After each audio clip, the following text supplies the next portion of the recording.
우리 계속해서 하나님의 말씀 야고보서 16번째 강해입니다. 지난 시간에는 듣기는 속히 하라라는 내용을 보았는데요. 오늘은 말하기는 더디하라라고 하는 내용을 가지고 하나님의 말씀 상고하겠습니다. 야고보서 1장 19절 20절 같이 읽겠습니다. 시작. 내 사랑하는 형제들아 너희가 알지니 사람마다 듣기는 속히 하고 말하기는 더디하며 성내기도 더디하라. 사람의 성내는 것이 하나님의 의를 이루지 못함이라. 다시 한 번만 읽어볼까요? 외울 수 있게. 시작. 내 사랑하는 형제들아 너희가 알지니 사람마다 듣기는 속히 하고 말하기는 더디하며 성내기도 더디하라. 사람이 성내는 것이 하나님의 의를 이루지 못함이라. 아멘. 야고보가 말하는 가장 중요한 성도의 행위 세 가지를 보고 있습니다. 듣는 것, 말하는 것, 성내는 것에 대하여 배우고 있는데요. 이 세 가지의 행위는 어떤 하나의 존재를 형성하는 데 있어서 아주 절대적인 요소들이죠. 무언가를 듣는 것, 듣는다는 건 보는 것과 마찬가지로 어떤 정보나 내용을 내 안으로 이렇게 받아들이는 행위의 대표라고 할 수 있죠. 반면에 말한다는 것은 내 안에 무엇이 있는가를 밖으로 표현하고 혹은 표출하는 행위의 대표가 말하는 거죠. 사람은 자기 안에 있는 얘기밖에 할 수가 없으니까. 또 성낸다는 것은 내 자신의 어떤 존재성과 내가 중요하다고 생각하는 가치를 지키기 위한 방어적이면서도 동시에 아주 공격적인 행위의 대표라고 할 수 있죠. 이 세 가지를 안 하는 존재는 하나도 없습니다. 이 세 가지가 하나의 존재를 이루어내는 행위이죠. 이 구절은 1차적으로 하나님과의 관계에서 일어나는 신앙적 행위를 설명하기 위한 것입니다. 하나님의 말씀에 대한 온전한 행위가 어떠해야 되는지를 설명하기 위한 그런 구절이지, 이게 그냥 이 세상을 살아가는 우리 인간들끼리의 관계에서 일어나는 방법이라든지 혹은 처세술을 위한 그런 교훈이나 잔소리가 아니라는 것은 지난주에 아주 상세하게 설명을 드렸습니다. 이 야고보서의 말씀을 쭉 읽어보면 이 바로 위에 있는 말씀이 뭐예요? 하나님이 자기의 뜻대로 그 백성들을 진리로 해산했다라고 얘기를 해놓고서 갑자기 그러니까 너희는 세상에서 이렇게 살아라 이런 얘기할 이유가 없잖아요. 그렇죠? 말이 그런 맥락이 성립이 되질 않지 않습니까? 그리고 이 두 절을 짧게 이렇게 말해놓고 그 다음 구절에 다시 하나님의 말씀과의 관계를 계속 설명하고 있는 걸 보면 듣는 것, 말하는 것, 성내는 것은 1차적으로 누구와의 관계? 하나님과의 관계. 무엇에 대하여? 하나님의 말씀에 대한 얘기를 하고 있는 거죠. 어떻게 들으며 어떻게 말하며 성내지 말아야 한다라는 얘기를 하고 있는 것입니다. 그렇다면 듣는 것이라는 건 하나님 말씀을 듣는 것이고 말하는 것이라는 건 또 뭘 얘기하는 걸까요? 내가 하나님에게 말을 하거나 하나님의 말을 전하거나, 그죠? 그래서 하나님에게 말하는 걸 뭐라 그러죠? 기도라고 하죠. 또 하나님의 말을 전하는 걸 뭐라 그래요?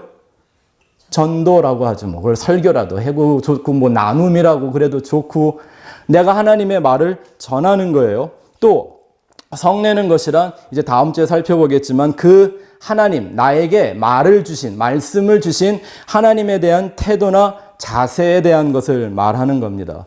한 주간 동안 좀 묵상해 보시라고 미리 예고편을 하나 드리면, 성경에 보면 하나님에게 성내다가 혼난 사람들 얘기가 좀 나오죠.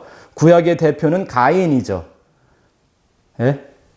이게 뭐 역사가 오래 흐른 것도 아니에요. 아담과 하와가 에덴에서 쫓겨나자마자 나온 첫째 아들이 뭐 하다가 사람을 죽여요? 그것도 자기 동생을? 성내다가 누구에게? 하나님에게 화가 난 거예요. 왜? 내 제사 안 받아줬다고. 그러다가 아주 저주의 대명사가 되죠. 신약에 들은 사람이 나와요. 예수님한테 화내고 덤비다가 사탄아 내뒤로 물러가라라는 혼인한 사람. 누구죠? 베드로요. 베드로가 예수님이 십자가에 달려 죽겠다고 얘기하시니까 성경이 이렇게 개혁 한글 성경에 뭐라면 베드로가 간하여 이르되, 이 간하여라는 말이 뭐 했다는 얘기예요? 화가 나서 책망했다는 얘기예요. 예수님이 풍랑에 있는 바다를 화가 나서 그 바다를 책망하셨다고 나오잖아요. 그 똑같은 단어거든요. 그러다가 무슨 얘기 들어요? 나는 예수님 길을 보호해 주겠다고, 나는 당신 없이는 못 살아. 이 얘기 하려고 한 건데 예수님의 사탄아 내디로 물러가라 그랬어요. 뭐 하다가? 성내다가. 이런 게 왜 이런 말씀들이 나와 있는지 다음 주에 좀 살펴볼 테니까 여러분들도 한번 스스로 한 주간 동안 이걸 좀 묵상해 보시기 바랍니다. 하나님의 말씀도요, 이렇게 강해를 할 때는 예습, 복습을 잘해야 이게 빨리 내게 됩니다. 제가 들려는 드려도 여러분들에게 먹게는 못 해드리잖아요. 내가 해 먹어야죠. 그죠? 지난 시간에 우리는 듣는 것은 빨리 하라라는 말을 했죠. 여러분, 귀가 어떻게 하면 빨리 들어요? 귀는 무슨 속도를 조정할 수 있나요? 내가 듣는 걸? 아니요, 그럴 수 없어요. 이런 말은 있죠. 눈은 빠르게 볼 수 있어요. 그런 말 있잖아요. 눈은 손보다 빠르다. 누가 한 말이죠? 타짜. 아니, 손이 눈보다 빠르다는 건가? 그런 거 하여튼 그러죠. 하지만 귀가 빠르다는 말은 사실 없잖아요.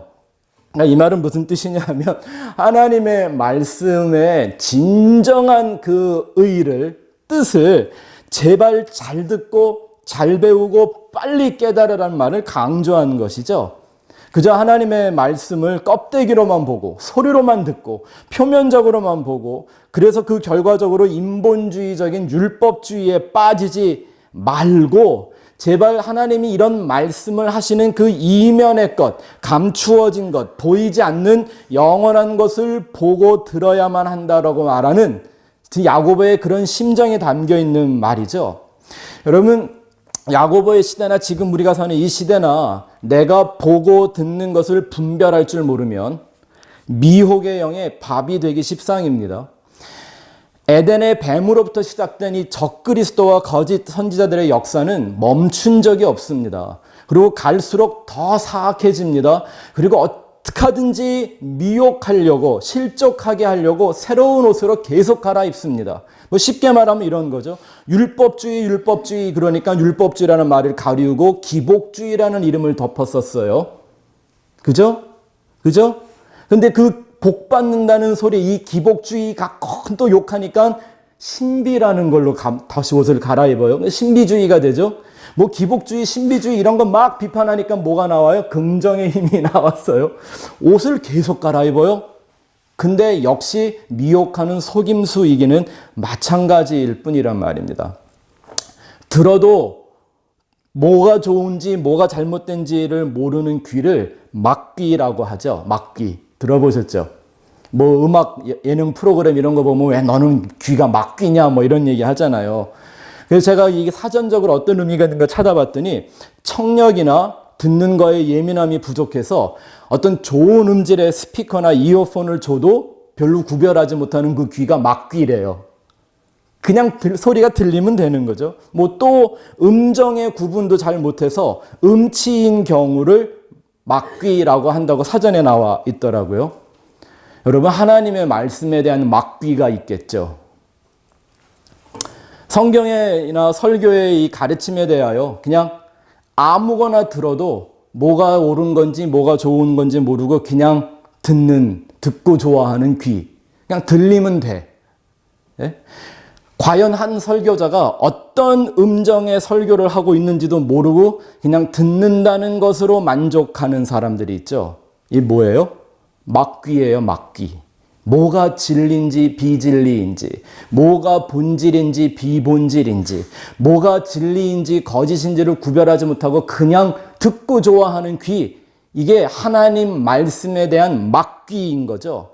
근데 참 이상한 건 뭔지 아세요? 그런 막귀들이 듣고 싫어하는 게 하나가 있어요. 하나님의 말씀을 그냥 이렇게 말하고 저렇게 말하고 내 마음대로 막 떠들어도, 약장사같이 떠들어도 좋아하는 사람들이 듣기 싫어하는 소리가 있단 말이에요. 그런 사람들일수록 십자가의 도를 듣기 싫어합니다. 그죠? 참 희한하죠? 말도 안 되는, 왜 가끔 TV에 이런 거 나오잖아요. 그런 천박한 소리를 하는 설교를 들으면서도 뭐 아멘을 외치고 그러는 사람들이요, 십자가의 도를 말하면 딱 입을 다물죠.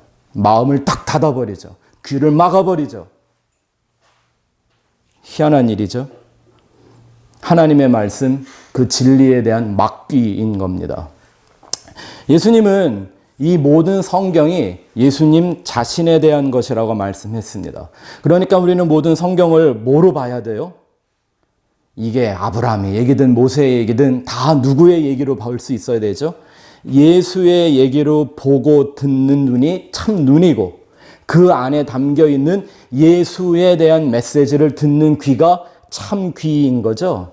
그래서 바울이 그걸 깨닫고 난 뒤에야 율법주의에서 벗어나 표면적인 종교와 헛된 신앙에서 벗어나 오직 십자가의 예수만 자랑하는 것 외에는 나는 성경을 열어놓고 할 말도 더 이상 알고 싶은 것도 없다고 고백을 하는 겁니다. 그게 십자가의 도를 보고 들을 줄 아는 참 성도의 특징인 거죠. 아무리 교회를 오래 다니고 성경 공부, 뭐 제자 훈련, 묵상 훈련, 기도, 뭐 신학교까지 다 다녔다 그래도요, 이 막귀 탈출을 하지 못하면, 진리를 분별하는 귀가 없으면 그 사람의 구원은 누구도 장담하지 못합니다. 예수님 말씀이 진리를 알아야 진리가 너희를 자유케 한다 그랬습니다. 하지만 진리를 구별하는 귀가 없으면 그가 어찌 참 자유에 이를 수가 있겠습니까?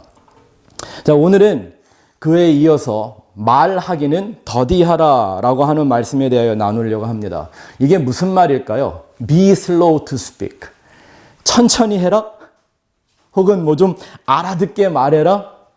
그런 말이 아니죠. 제가 설교를 처음 시작하던 전도사 시절에 20대 초반 중반일 때는요, 말이 굉장히 빨랐었어요.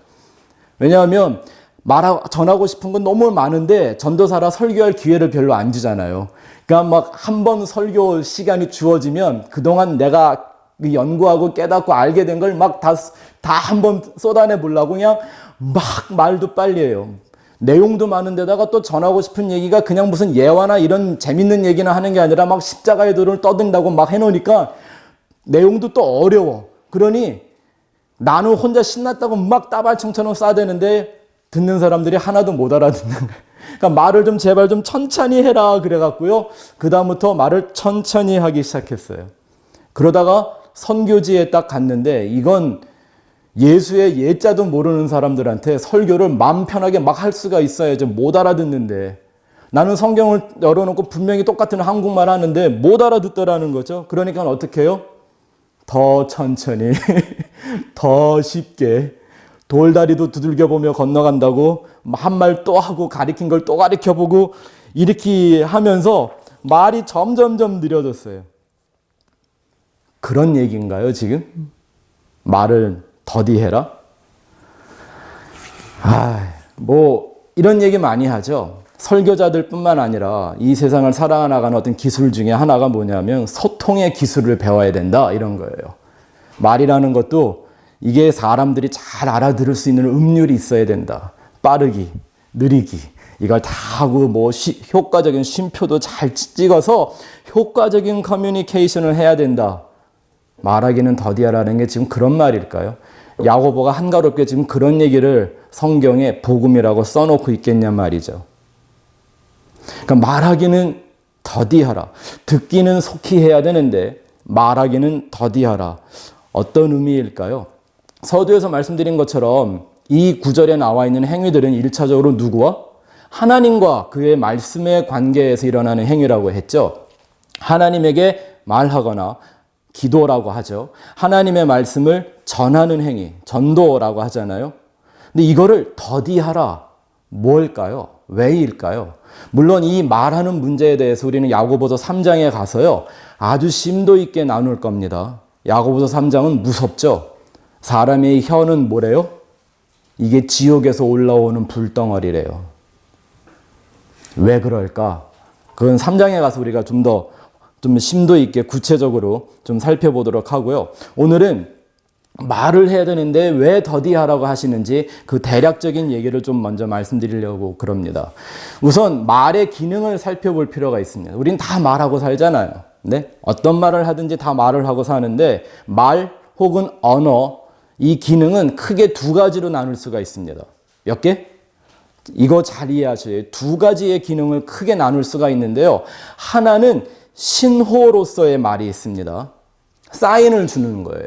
신호하는 거죠. 그리고 또 하나는 그게 아니라 뜻을 나누는, 뜻을 전하는 말이 있습니다. 신호 체계의 말이란 쉽게 이런 거예요. 네? 엄마한테 가서 엄마 나 배고파. 뭐죠? 나 지금 배고프다는 신호를 주는 거예요. 그래? 뭐 해줄까? 엄마가 신호를 보내는 거죠. 신호가 서로 주고받는, 여기에 뭐 이렇게 깊은 뜻이나 뭐 심오한 진리 뭐 이런 거 없습니다. 그냥 살아가는 동안에 필요한 신호들을 주고받는 거예요. 신호라고 그렇게 말하니까 이렇게 단순한 신호만 있는 게 아닙니다. 아주 수준 높은 신호들도 있죠. 나, 너 사랑해. 너도 나 사랑해? 이거 다 뭐 하는 거예요? 막 그걸 막 그 근사하게 막 드라마처럼 막 소설처럼 막 의미를 두고 내 나름대로는 내 뭔가 감성을 다 동원해서 한마디 고백은 하지만 결국은 뭐예요? 신호를 주는 거예요. 나는 너 사랑하는데 너도 나 사랑할 수 있어? 라고 하는 신호를 주고받는 거죠. 근데 여러분, 이런 정도의 신호는 동물들도 한다라는 거 아세요? 사자들이 그럴 거예요. 엄마 나 배고파. 그럼 엄마가 그러죠. 그러면 오늘은 토끼 먹을까? 사슴 먹을까? 뭐. 아니면 스테이크 먹을까? 뭐 이런 거. 날아다니는 새들을 보면요. 항상 수컷이 아주 화려한 옷을 입고 있고 좋은 예쁜 소리를 갖고 있죠. 왜요? 그래야 암컷을 유혹할 수 있기 때문에. 그죠? 자기 안에 끌어넘치는 그 암컷에 대한 사랑을 고백하기 위하여 자기 나름대로의 신호를 갖고 있는 거예요. 쉬지 않고 일하는 생명체의 대명사라고 할 수 있는 개미들도 서로 신호를 주고받으며 일을 한다고 합니다. 때를 지어서 지구 반대편으로 날아다니는 기러기들도 서로의 소리와 몸짓으로 신호를 주고받는다고 소통을 합니다. 개가 으르렁거리면 가까이 가면 안 됩니다. 으르렁거리는 개한테는 가까이 가면 안 되는 거예요. 신호를 주니까. 나 너 싫으니까 가까이 오지 마. 그러는데 왜 가까이 가요? 신호를 잘 받으면 되는 거예요. 아플 때 나는 소리가 있죠. 슬플 때 나오는 소리가 있죠. 행복할 때 나오는 소리가 있어요. 웃음도요. 진짜 웃는 웃음이 있고 가짜로 웃는 웃음이 있죠. 신호가 다 다릅니다. 이렇게 모든 자연 만물들이 사실은 이렇게 말을 합니다. 소통을 하는 거예요. 신호를 줍니다. 봄, 여름, 가을, 겨울이 주는 신호들이 있죠. 다 달라요. 하늘이 내는 소리가 있고 땅이 내는 소리가 다르고 바다가 나는 소리가 다 다릅니다. 이런 걸 제가 이렇게 거창하게 설명을 드리냐면 이게 다 결국은 이 육적 세계의 신호 체계에 속하는 겁니다. 조금 수준을 높여서 말해도 실상은 마찬가지입니다.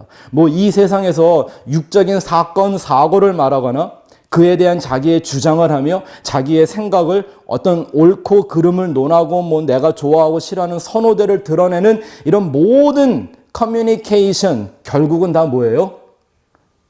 내가 육적으로 이 세상을 살아가는 신호 체계에 불과한 거죠. 그렇기 때문에 이런 말의 기능은 사실은 하나님이 우리에게 말을 주신 건 이런 신호만 주고받으라고 한 게 아니죠. 하나님이 특히 인간에게는 무엇인가를 더욱더 구체적으로 표현하고 설명할 수 있고 그 내용을 주고받을 수 있는 언어의 기능을 주셨습니다. 그렇게 창조주가 우리 인생에게 말을 주신 데에는 이런 신호만 주고받으려고 한 게 아니라 더 깊은 의미가 있죠. 뭐예요? 뜻을 전하기 원하시는 거죠. 하나님 자신을 표현하고 설명하기 위해. 왜? 보이지도 않고 만질 수도 없고 들을 수도 없는 하나님을 발견하고 인식하여 서로를 알아갈 수 있는 유일한 길이 뭐예요? 말하는 것 때문입니다. 말이에요. 그래서 성경이 하나님을 말씀이라고 말하는 거예요. 그래서 그 말씀으로, 말로 우리에게 오신 이를 우리는 예수라고 하잖아요. 요한복음 1장에 뭐라 그래요? 태초에 뭐가 있었다? 그러니까 우리는 지금 그거를 한국말로 높여 부르기 때문에 말씀 이렇게 말하지만 그냥 간단하게 말하면 말이잖아요. 말. The word. 헬라어로 하면 로고스. 그죠? 그 로고스로 오는 거예요. 자, 이런 얘기를 아주 잘해주는 성경 구절이 하나 있습니다. 시편 19편 1절부터 4절까지 볼까요? 같이 한번 읽어보죠. 시작. 하늘이 하나님의 영광을 선포하고 뭐가? 하늘이 뭐 한대요? 선포라는 건 뭐 하는 거죠? 멋있게 말해 선포인 거지 말이잖아요. 그죠? 그 다음에 궁창이 그의 손으로 하신 일을 나타내는도다. 날은 날에게 말하고 밤은 밤에게 지식을 전하니. 원래 우리 그냥 밤낮이 그냥 매일 이렇게 바뀌는 건 줄 알았는데 자기들끼리 무슨 말을 한대요? 지식을 전한대요. 그죠? 그 다음 볼까요? 시작.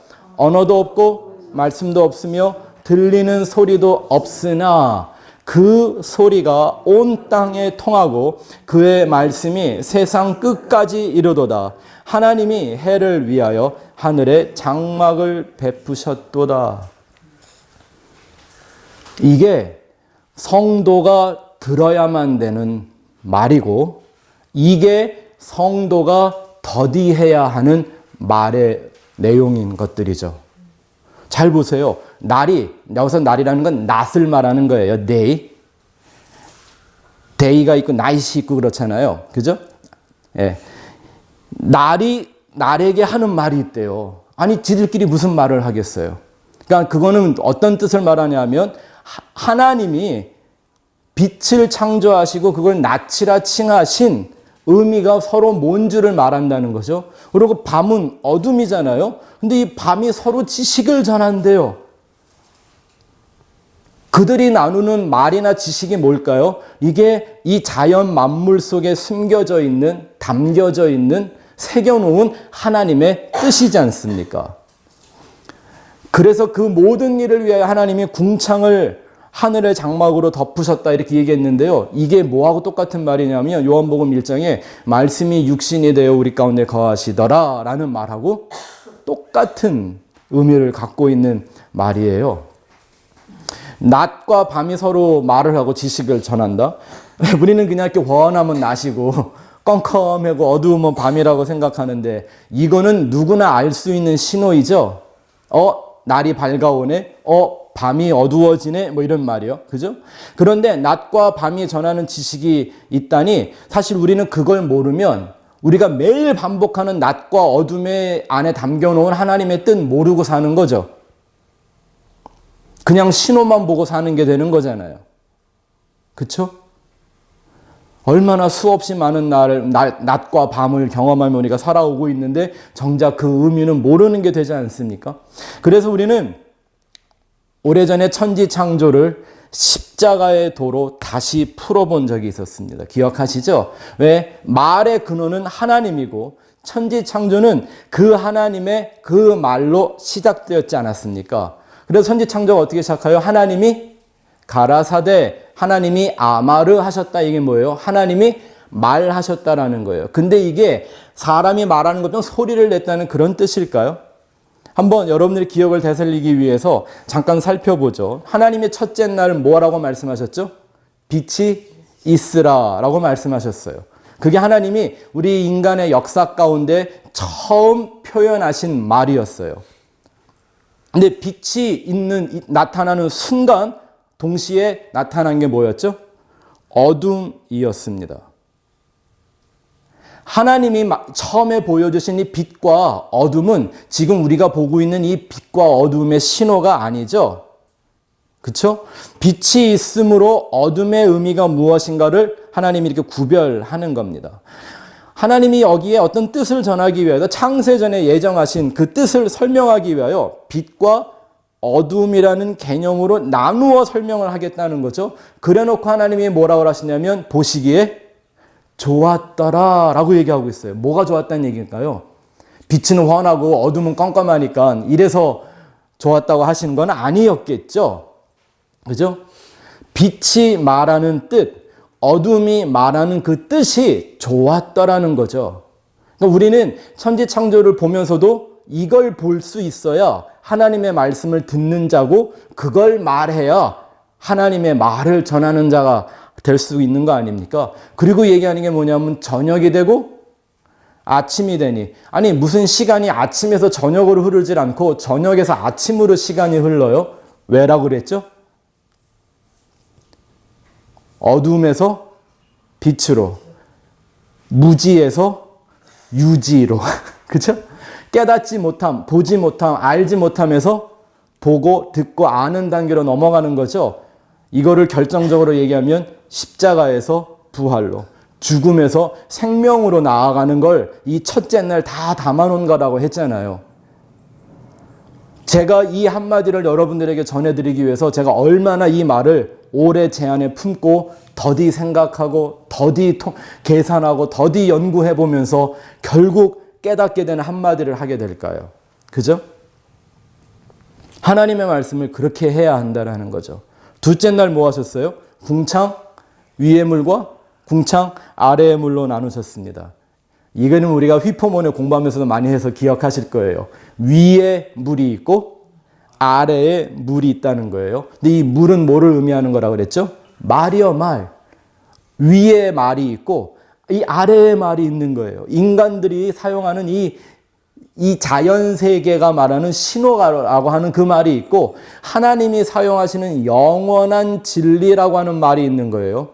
이걸 조금 더 철학적으로 나누면 형이 하학적인 말이 있고 형이 상학적인 말이 있다고 기억들 다 나세요? 그러니 우리가 하나님의 말씀을 통하여 보고 듣고 깨달아야 되는 건 형이 하학적인 말이에요, 형이 상학적인 말이에요. 이 형이 하학적인 것들을 모아서 형이 상학적인 것을 깨닫고 인식해야 하는 거죠. 우리가 믿는 거 그거 믿으러 가는 거예요. 근데 둘째 날에 중요한 포인트가 하나가 있다고 그랬죠. 모든 날 하나님이 보시기에 좋았다라고 했는데 이 둘째 날만 없다라는 거예요. 왜? 위와 아래로 나누니 궁창이라는 게 이게 하나의 담이었기 때문이죠. 분리해 놓는 담이었기 때문이에요. 근데 궁창이 찢어지고 이 담이 허물어지는 사건이 생기죠. 언제? 십자가에. 네? 예수님의 몸이 찢어질 때 지성소에 휘장이 찢어지고 그게 이 담과 궁창이라는 분리를 허물어버리는 거죠. 그래서 오직 예수 안에서 십자가로 하나가 되는 거예요. 누구와? 하나님과. 그렇게 하나 된 사람들을 모노게네스라고 성경이 그런다 그랬어요. 바로 그걸 설명하기 위하여 셋째 날로 넘어가는 거예요. 또 저녁이 되고 아침이 되니 이거를 깨닫고 났더니 몰랐었는데 셋째 날이 되는데 셋째 날 뭐 하더라? 땅과 바다를 나누세요. 바다가 물러가고 땅이 드러나는 거예요. 그래서 그 땅에다가 씨 맺는 채소를 심게 되죠. 씨 없는 거 말고 씨 있는 걸 심게. 생명의 역사가 일어날 수 있는 땅이 바다를 찢고 올라오는 거죠. 네? 이런 사건들이 계속 나오죠. 노아 홍수 때도 나오고요. 홍해 사건이 뭐예요? 땅이 바다를 가르고 나오는 거예요. 죽음과 저주의 바다로 덮여 있는데 그 가운데 하나님이 생명의 길을 놓는 거예요. 마른 땅이 올라오게 만드는 거죠. 이것도 뭐 얘기라고요? 이게 궁창을 찢어버리는, 휘장을 찢어버리는 장면하고 똑같잖아요. 의미상. 이거 십자가죠. 그래서 예수님이 십자가 위에서 찢기신 거예요. 넷째 날 뭐 했다고요? 해와 달과 별. 그래서 해는 낮을 주관하고 달은 밤을 주관하고. 이게 뭐라 그랬죠? 영광의 법칙이라 그랬죠. 그래서 달이라는 건 뭐죠? 이건 빛도 없는 것이 생명도 없는 것이 밤에만 나와갖고 지가 빛인 양 쇼를 하고 있네. 무슨 쇼를 하고 있는 거예요? 나는 빛이 아니지만 참 빛이 있어 라고 하는 걸 계속 증거하는 거죠. 네? 난 빛이 아닌데, 난 생명이 아닌데 참 빛이 있고 참 생명이 있어라는 걸 반사하며 그걸 증거하는 거예요. 증언하는 거예요. 이게 영광의 법칙인 겁니다. 네. 그래서 사도행전 1장 8절에 보면 너희에게 성령이 임하시면 진리의 영이 오시면 권능을 받고 뭐 하는 권능? 진리의 영을 받았으니 그 아는 권능이라는 게 진리를 아는 능력일 거잖아요. 그러면 땅 끝까지 이르러 뭐 되라? 내 증인되라. 이게 바로 이 얘기하고 똑같은 거죠. 네? 모든 피조물이 그러하듯 자기를 증명하는 게 아니라 이렇게 참 생명과 참 빛의 근원이신 하나님을 증명하는 것이 성도의 사명인 거죠. 그러니 그 말을 알아야 전할 수 있잖아요. 모르면 딴소리만 한다니까요. 또 다섯째 날 뭐 하세요? 바다의 고기와 하늘의 새를 만드세요. 바다의 고기는 뭐의 대표라고요? 그냥 꼬리의 힘으로 사는 육적 생명을 대표하는 거라 그랬죠. 그래서 언제나 구원을 말할 때 비유적으로 예수님이 물고기를 그 물속에서 건져내는 거로 얘기하잖아요. 근데 물속에 사는 물고기를 물에서 건져내면 어떻게 돼요? 살아요, 죽어요? 죽어요. 그러면 건져내는 건 살라고 건져내는 거예요? 죽으라고 건져내는 거예요? 죽으라고. 왜? 죽어야 사니까. 근데 물 밖에 건져내줬는데도 불구하고 안 죽으려고 발악을 하는 못된 것들이 있어요. 그래서 고기를 다 잡아놓고 뭐 한대요? 좋은 고기와 못된 고기를 구별한대요. 그러니까 좋은 고기는 빨리 죽어, 어부를 위해서. 못된 고기는 안 죽으려고 발악을 하는 거죠. 그럼 못된 고기는 다 버리고 좋은 고기만 창고에 들인다고 하는 거죠.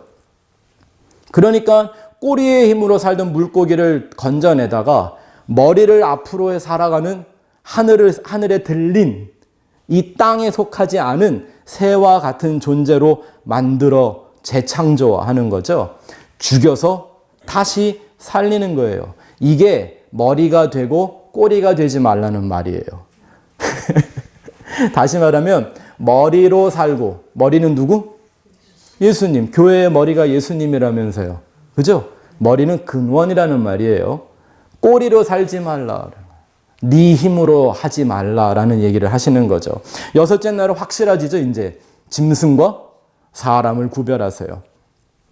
그건 짐승처럼 육적 신호만 주고받는 그런 인생이 아니라 비로소 하나님의 형상이 무엇인가를 깨달아 그 하나님을 표현하고 나타내는 증인으로서의 삶.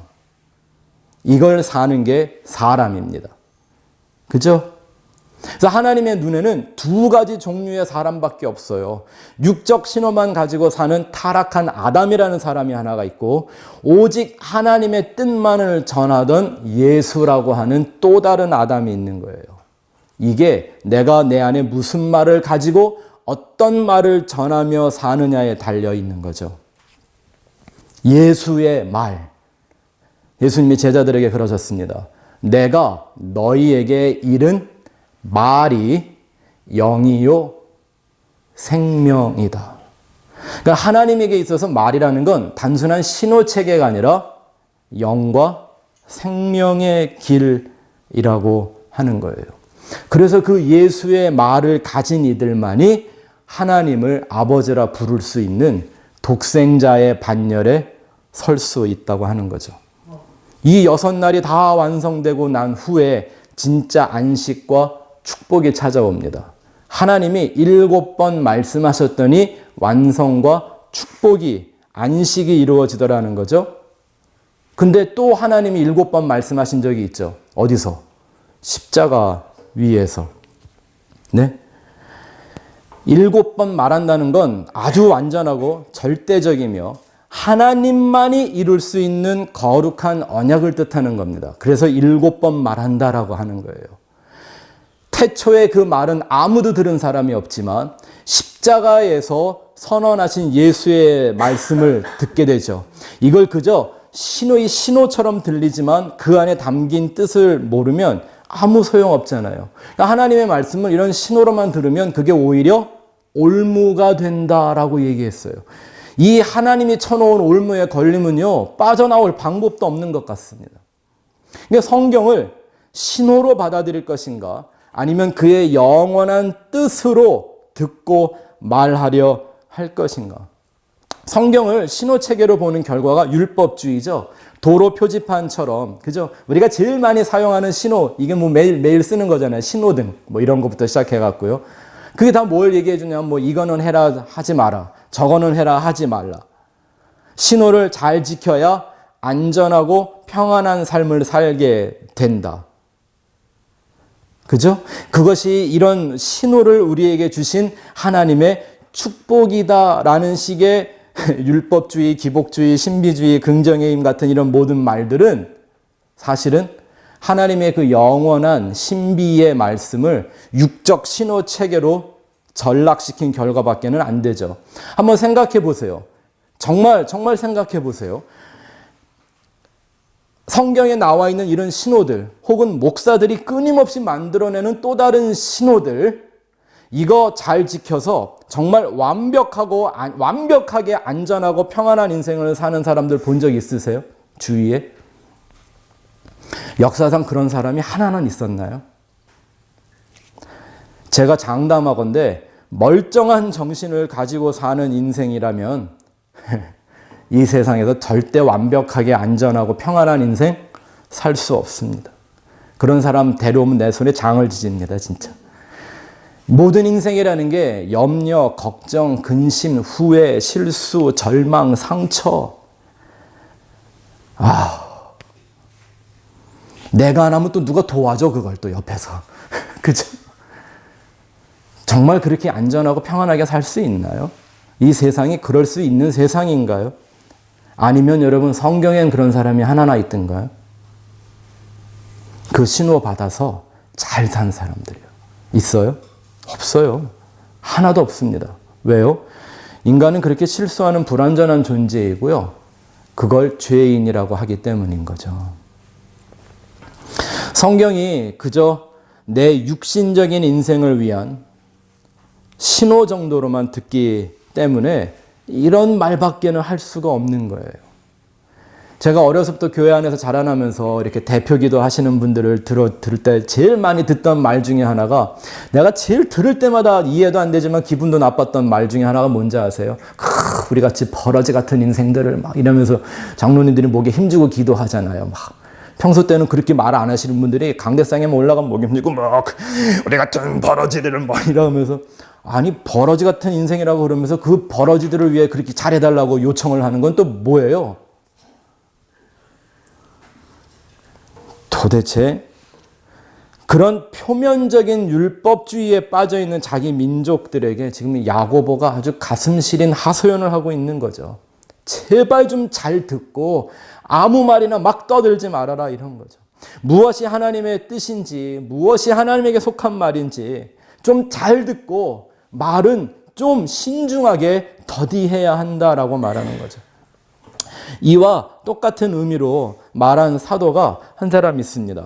베드로, 같은 시대에 살아갔던 그 베드로가 뭐라고 하나 들어볼까요? 베드로 전서 4장 11절 시작.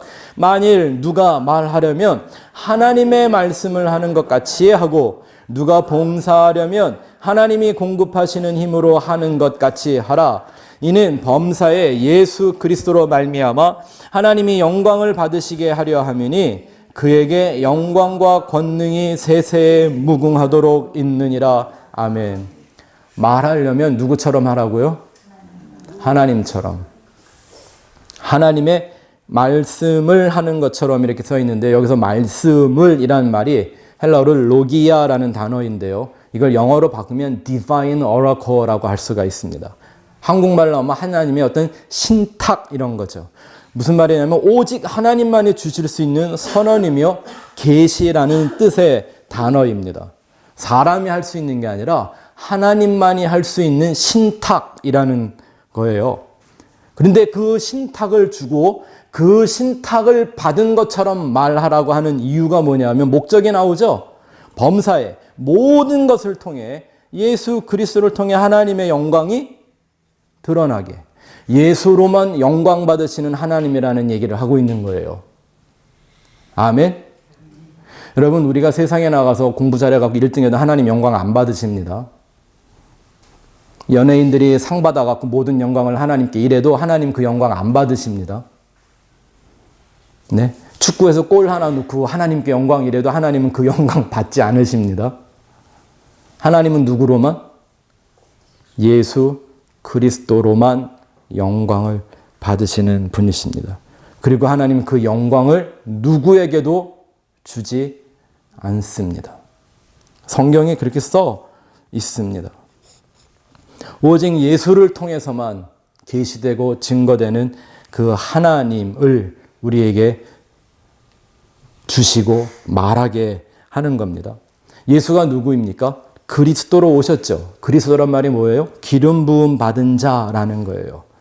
그 기름 부음 받은 예수 그리스도의 삶을 완성하기 위해 오직 하나님의 말씀만, 하나님의 뜻만을 전하기 위하여 스스로 좁고 협착한 길을 가셨죠. 십자가의 길을 가시고 죽는 그 순간까지 휘포모네의 믿음을 완성하신 그 예수, 그리고 그렇게 죽은 예수를 다시 살리셔서 아버지의 영광을 드러나게 하는 것.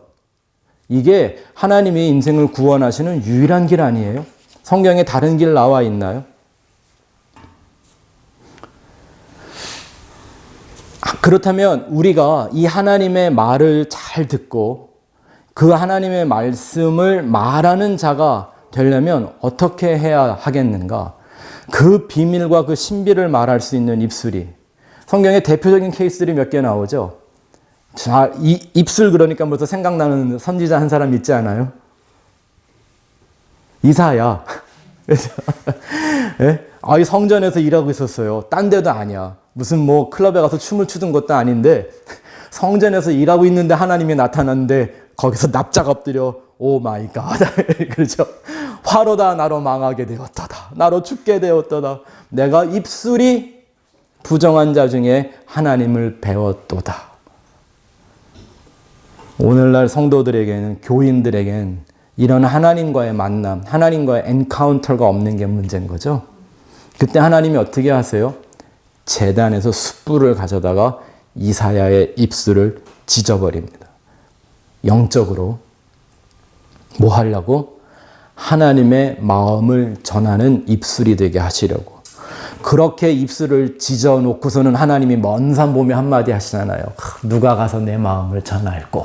그랬더니 그때 이사야가 한 사람이 하나님 내가 여기 있사오니 나를 보내소서. 이런 드라마가 만들어지는 거잖아요. 그럼 뭐 전하라고? 하나님의 말을 소리로 신호로만 알아듣고 까불고 있는 인생들에게 그 신호를 주신 그 마음 전하는 자가 되라고. 그래서 그 율법 잘 지켜 잘 먹고 잘 사는 인생을 추구하는 게 아니라 아버지에게로 돌아오라고. 이런 선지자가 또 하나가 나와요. 하나님이 오늘날 예레미야 찾아가서 내가 너를 열방의 선지자로 세울 것이다. 그랬더니 예레미야가 이런 얘기하죠.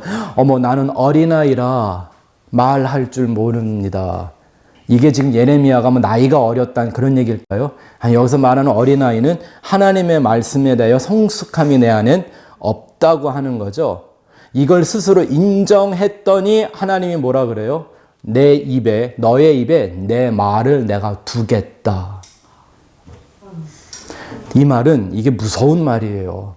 네가 갖고 있던 모든 말을 내가 제해버리고 나의 말로 너를 채우겠다라는 거예요.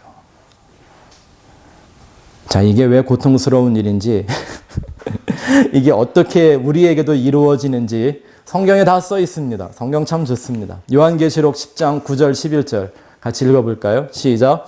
내가 천사에게 나아가 작은 두루마리를 달라 한즉 천사가 이르되 갖다 먹어버리라. 내 배에는 쓰나 내 입에는 꿀같이 달리라 하거늘 내가 천사의 손에서 작은 두루마리를 갖다 먹어버리니 내 입에는 꿀같이 다나 먹은 후에 내 배에서는 쓰게 되더라. 그가 내게 말하기를 내가 많은 백성과 나라와 방언과 임금에게 다시 예언하여야 하리라 하더라. 아멘.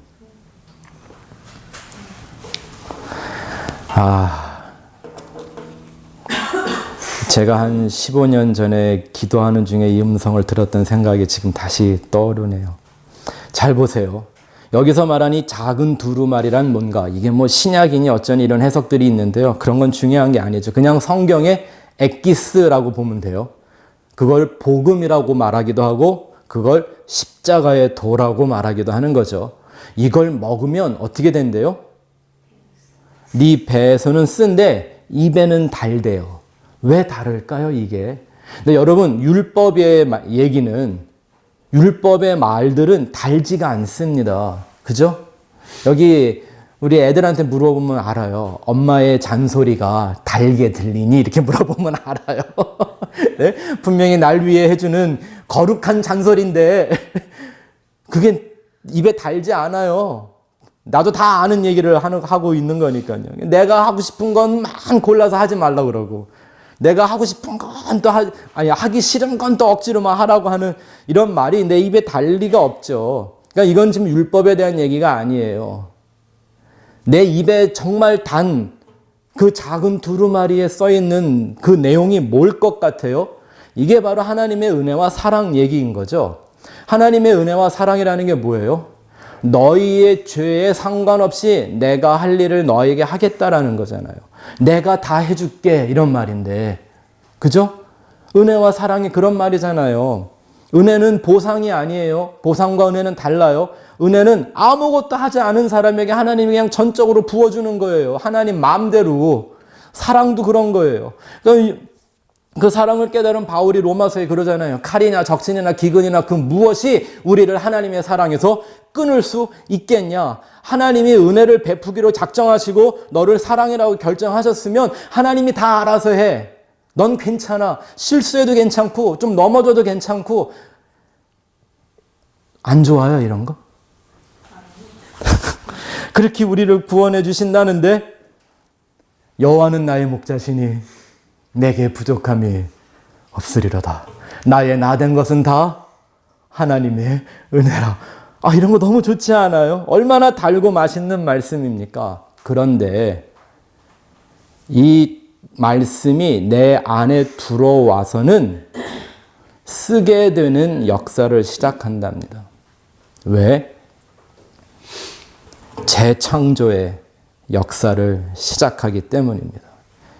옛 성전을 허물고 다시 세우듯 나라는 옛사람을 철저하게 파괴합니다. 그 말씀이. 예수님이 생명의 떡이라 그래서 얼른 집어먹었고, 예수님이 생수라 그래서 얼른 들이켰는데, 그 떡이 내 안에 들어오더니 지금까지 내가 먹었던, 내가 먹고 싶은 떡들을 다 배설물로 만들어 버리기를 시작하는 겁니다. 내가 먹어왔던 모든 것이 사망과 저주를 담은 선악과의 열매였음을 드러나게 하고 그걸 토해내게 만드는 겁니다. 예수라는 그 생수를 마셨더니 그때부터는 웬걸 세상의 어떤 것으로도 해결이 되지 않는 처절한 목마름을 내 안에서 일으켜냅니다. 예수만 길과 진리와 생명이라 그래서 얼른 붙잡았더니 세상에서 형통하고 성공하는 지혜를 주는 게 아니라, 그 길을 열어주는 게 아니라 오히려 세상에서 끊어져 나가는 지혜만.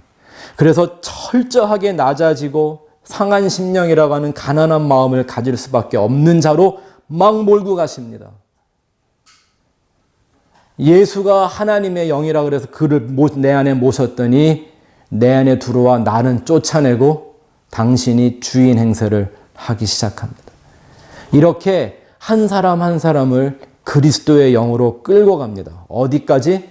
십자가에까지. 그러니 이 길이 좁고 협착할 수밖에 없는 건 어떤 길이요?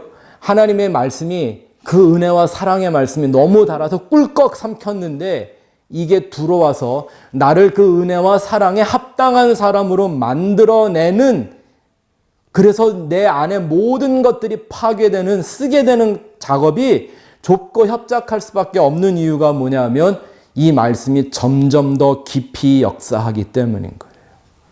내 육적 자아의 본질을 더 깊이 찌르고 쪼개어 들춰내기 때문입니다. 아무것도 감출 수 없게, 아무것도 숨길 수 없게, 아무것도 내 것으로, 내 의로 챙길 수 없게, 그럼에도 여전히 내 안에 남아있는 이 육적 욕망이라고 하는 그 에피투미아가 그 말씀에 대하여 내는 절규와 신음소리만 터져나오게 만드는 겁니다. 그래서 바울이 그러잖아요. 오호라 나는 곤고한 사람이라. 바울만 그랬나요? 십자가에 죽으시는 예수도 그랬죠. 엘로히 엘로히 라마 사박다니. 하나님 하나님 어찌하여 나를 버리시나이까. 이게 말씀이 내 안에 들어오면 내 안에서 일으키는 우리의 배에서, 이 배라는 건 내 영적 존재를 뜻하는 말이잖아요. 그 너희가 믿는 자는 생수의 강이 배에서 흘러남지, 이게 배 터져 나온단 말이 아니니까, 그죠? 이게 바로 히브리서 4장에 나와 있는 하나님의 말씀이죠.